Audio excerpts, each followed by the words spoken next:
Yuk kita bahas soal P3K saja. Langsung saja mari kita mulai untuk soal yang pertama. Namun sebelum kita mulai, marilah kita berdoa bersama-sama. Mulai.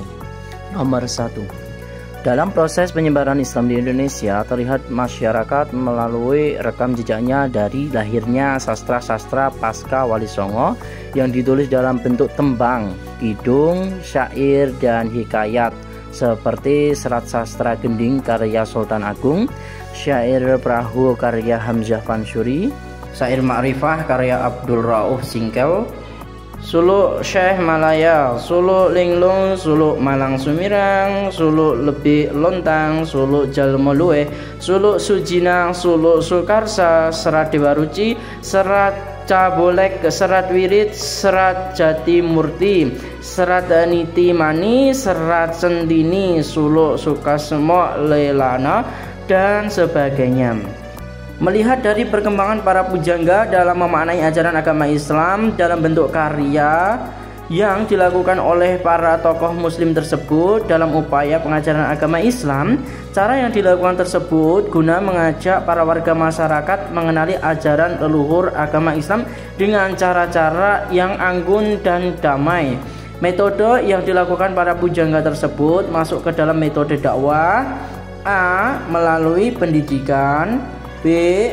Lewat seni budaya, C. Pengaruh sufisme, D. Melalui jalur politik, E. Melalui status sosial masyarakat. Jadi jawabannya apa? Silahkan untuk dipikirkan terlebih dahulu. Saya hitung mundur. 5, 4, 3, 2, 1. Iya, betul sekali. Jawaban dari Bapak Ibu dan rekan-rekan sekalian, jawabannya paling tepat yaitu yang C, yaitu dari pengaruh sufisme. Salam sukses P3KPAIS. Soal nomor 2, mari kita baca bersama-sama. Usaha mengambil alih lembaga Shiwa Buddha yang disebut asrama atau tuku yang diformal sesuai ajaran Islam menjadi lembaga pondok pesantren. Usaha itu menunjukkan hasil menakjubkan karena para guru sufi dalam lembaga Wali Songo mampu memformulasikan nilai-nilai sosio-kultural religius yang dianut masyarakat Shiwa Buddha dengan nilai-nilai Islam, terutama memformulasi nilai-nilai ketauhidan Shiwa Buddha Adwaya Sastra dengan ajaran tauhid Islam yang dianut para guru sufi. Dengan kewaskitaan seorang arif yang sudah tercerahkan, para guru sufi mengambil alih calon pendeta yang disebut biku. Dari cara-cara yang dilakukan dalam mengajarkan ajaran agama Islam tersebut menggunakan pendekatan: A.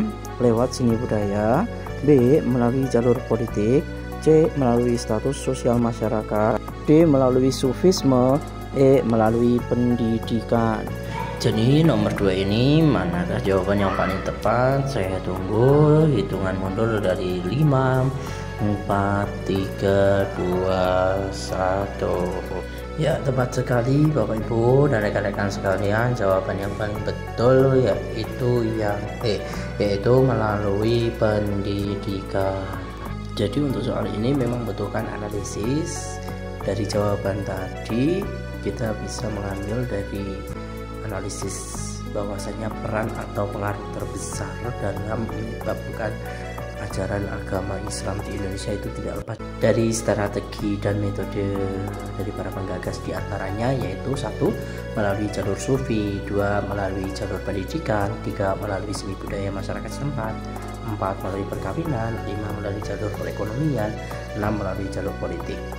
Jadi untuk nomor 1 tadi melalui pendekatan jalur sufi, urian soalnya ya seperti tadi Bapak Ibu saksikan. Sedangkan untuk nomor 2 itu melalui jalur pendidikan. Oke, next. Mari kita lanjutkan Bapak Ibu dan rekan-rekan semua, kita bahas terkait dengan soal tersebut. Ada bunyi ayat potongan dari Quran surat An-Nisa ayat 36 yang berbunyi: A'udzubillahi minasyaitonirrajim, bismillahirrahmanirrahim, innallaha la yuhibbu man kana muhtalan fakhura. Dari ayat tersebut, manakah jawaban yang paling tepat untuk menerjemahkan dari potongan ayat Quran Surat An-Nisa ayat 36 di atas? Yang A, sesungguhnya Allah Subhanahu wa Ta'ala tidak menyukai orang-orang yang sombong lagi membanggakan diri. B, sesungguhnya Allah tidak menyukai orang-orang yang ingkar lagi membanggakan diri. C, sesungguhnya Allah Subhanahu wa Ta'ala tidak menyukai orang-orang yang angkuh lagi membanggakan diri. D, sesungguhnya Allah Subhanahu wa Ta'ala tidak menyukai orang-orang yang lalai lagi membanggakan diri. Yang E, sesungguhnya Allah Subhanahu wa Ta'ala tidak menyukai orang-orang yang rakus lagi membanggakan diri. Manakah jawaban yang paling tepat yang rekan-rekan pilih? Silahkan tentukan. Saya hitung mundur mulai dari 5, 4, 3, 2, 1. Oke, jadi jawaban yang paling tepat yaitu yang A. Artinya sesungguhnya Allah Subhanahu wa Ta'ala tidak menyukai orang-orang yang sombong lagi membanggakan diri.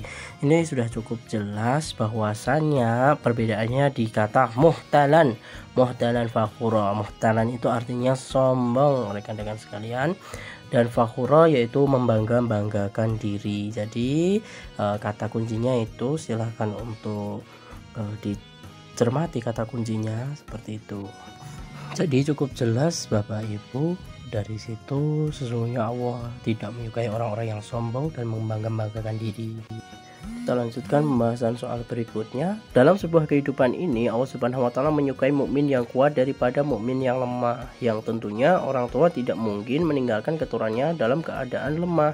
Karena jika orang tua meninggal akan memberikan wasiat atau pesan dan peninggalan berupa warisan.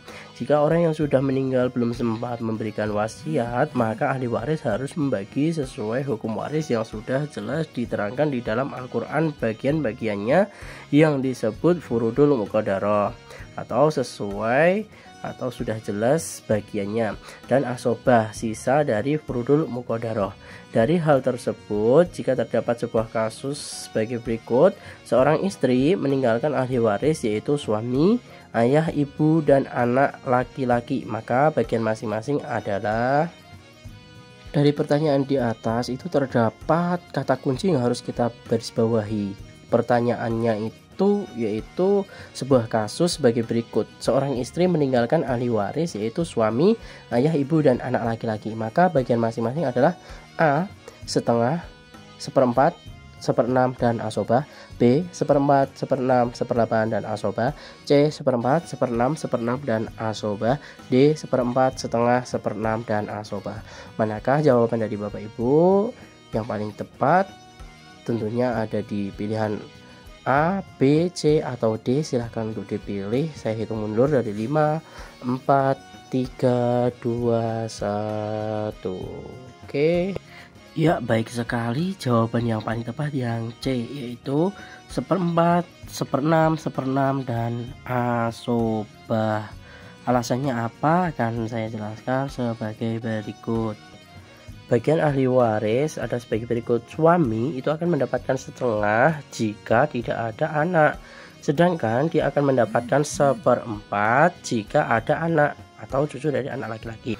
Istri itu akan mendapatkan seperempat jika tidak ada anak atau cucu dari anak laki-laki, sedangkan akan mendapatkan seperdelapan jika ada anak atau cucu dari anak laki-laki.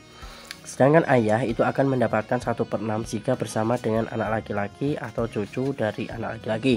Sedangkan dia akan menjadi asobah jika ada anak perempuan atau cucu perempuan, tidak ada ahli waris anak laki-laki atau cucu anak laki-laki. Sedangkan ibu akan mendapatkan 1/6 jika ada anak atau cucu dari furudul muqaddarah, dan akan mendapatkan sepertiga jika tidak ada ahli waris, jika tidak ada furudul muqaddarah atau cucu dari anak laki-laki. Sebagai asobah sudah jelas, anak perempuan akan mendapatkan setengah jika sendiri atau tidak ada anak laki-laki, 2/3 jika anak perempuan itu 2 orang atau lebih, sedangkan dia akan menjadi asobah jika tidak ada anak laki-laki. Itu Itulah penjelasan dari saya. Jadi cukup jelas bagi seorang istri yang meninggalkan ahli waris suami itu karena suami itu masih memiliki anak, maka bagiannya adalah 1/4. Sedangkan ayah itu akan mendapatkan 1/6 dikarenakan masih ada anak laki-laki. Dan seorang ibu juga akan mendapatkan 1/6 karena dia masih memiliki anak atau cucu dari anak laki-laki. Sedangkan anak laki-laki itu sendiri yaitu sebagai asobah. Terima kasih dan tetap semangat untuk mengikuti seleksi di tahap 2. Don't forget to study. Saya pamit undur diri. Assalamualaikum warahmatullahi wabarakatuh. Sampai jumpa di konten-konten berikutnya. Jangan lupa untuk like, comment, and subscribe di TPA channel di bawah ini.